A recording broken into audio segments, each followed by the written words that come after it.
Hello everyone! We've been thinking and decided that it's time to share with you some more survival tips. We know we already had a few videos on this topic, but it's so extensive that all the time there's something new to say. So in this video, we're going to tell you the 10 rules of survival that can save your life one day. Let's get it on.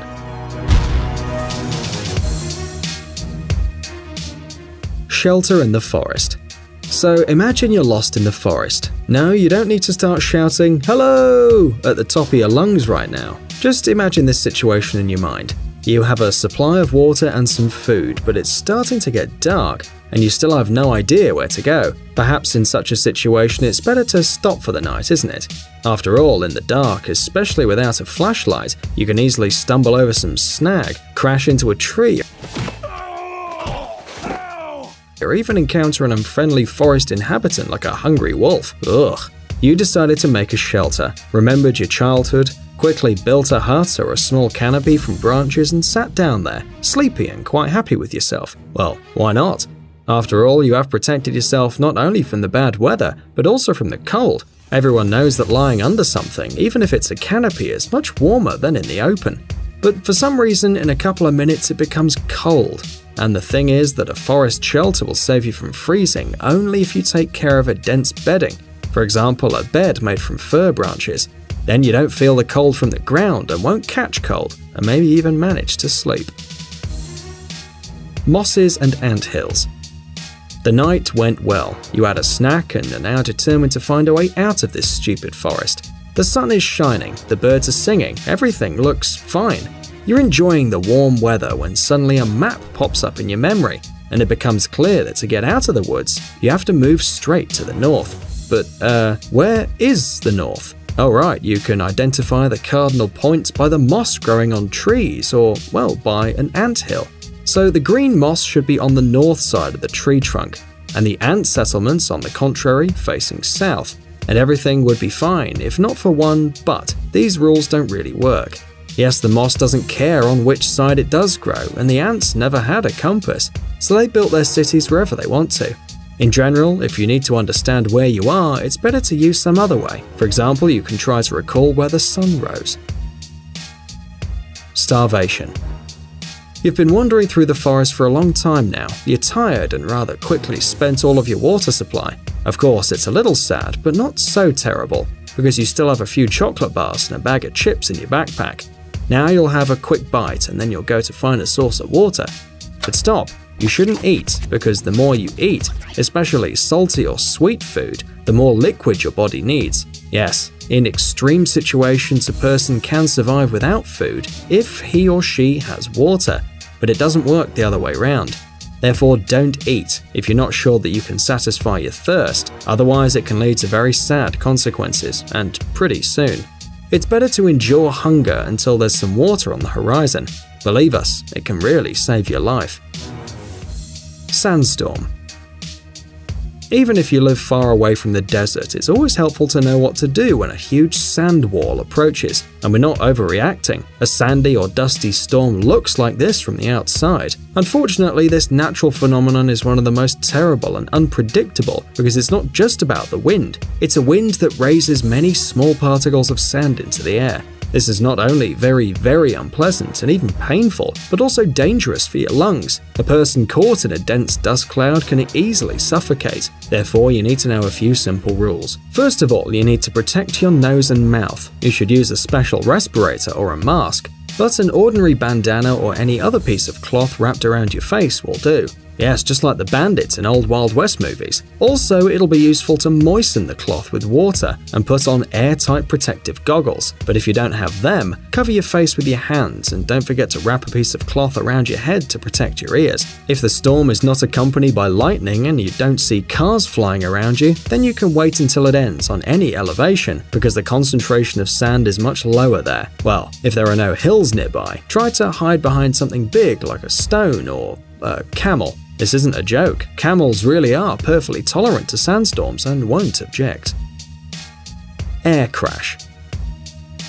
If you're terribly afraid of flying in airplanes and are already scared, then you shouldn't be. According to the data, the chance to die in a plane crash is 1 to 11 million, whereas, for example, in a car accident, it's 1 to 5,000. So it turns out it's much safer to fly than to drive a car. We hope we haven't caused you a new phobia for cars. But anyway, in an emergency on board, always follow the instructions of the flight attendants and do what's written in the brochures that lie in the pockets of the chair in front of you. And remember the rule of the 90 seconds. If after the fall of the plane you manage to leave the cabin during this time, your chances of survival will increase significantly. In other words, the faster you evacuate, the better for you. So don't panic, because running in chaos between the chairs is unlikely to help you. Don't go far. Well done. Now you've got out of the plane and can take a look around. You're now in some strange jungle and the landscape isn't familiar, so neither you nor other survivors have any idea of where you are now. Of course, in this situation, it's necessary to remember all the lessons of survival, how to find a source of water and collect food, but after this you have to return to the plane. After all, a huge damaged aircraft is seen much better from the air than a Robinson Crusoe's modest camp. Today, rescuers know how to find fallen planes quite quickly, so if you stay near the crash site, rescuers are going to find you. Oh yeah, a small exception. If the fallen plane is burning, it's better to move away from it to a safe distance. Who knows what could happen? Cotton clothes. Surely you know that clothes made from natural fabrics like cotton or linen are the best thing in any weather. They let your body breathe in the heat, but it warms you in the cold, so it's absolutely universal. However, once this cloth gets wet, for example in the rain, its owner immediately runs the risk of getting pneumonia and a whole bunch of dangerous complications. Not in vain, most hypothermia cases in nature occur among lovers of cotton and other natural fabrics. Yes, synthetic or wool feel much less pleasant on the body, but clothes made of these materials are much safer in the wild. So if you're going on a hike or plan to stay in the woods for some time, cotton is not your choice. If a parachute didn't open. What if you decided to jump with a parachute and it didn't open? First, of course, don't panic. Yes, we understand it's rather difficult, but any instructor will agree with us. As soon as you calm down a little, you need to find the problem. Maybe the ropes got entangled and you can solve it on your own. If there seems to be no solution and the land is rapidly approaching, then it's necessary to unhook the main parachute and unfold the emergency parachute. Don't try to do the impossible, because the closer the land is, the less time you have. Of course, it is necessary to practice and open the backup parachute as often as possible, and not in the air but in safer conditions, for example in the training center. Remember that this skill can literally save your life. Nuclear explosion. We hope that none of our viewers will ever have to use this advice, because a nuclear explosion is a terrible thing. Most importantly, what will save you in such an eerie situation is speed. Yes, it's best to run as fast as you can, because it's very difficult to hide from radiation, and no refrigerator will help you. Well, unless you're Indiana Jones, of course.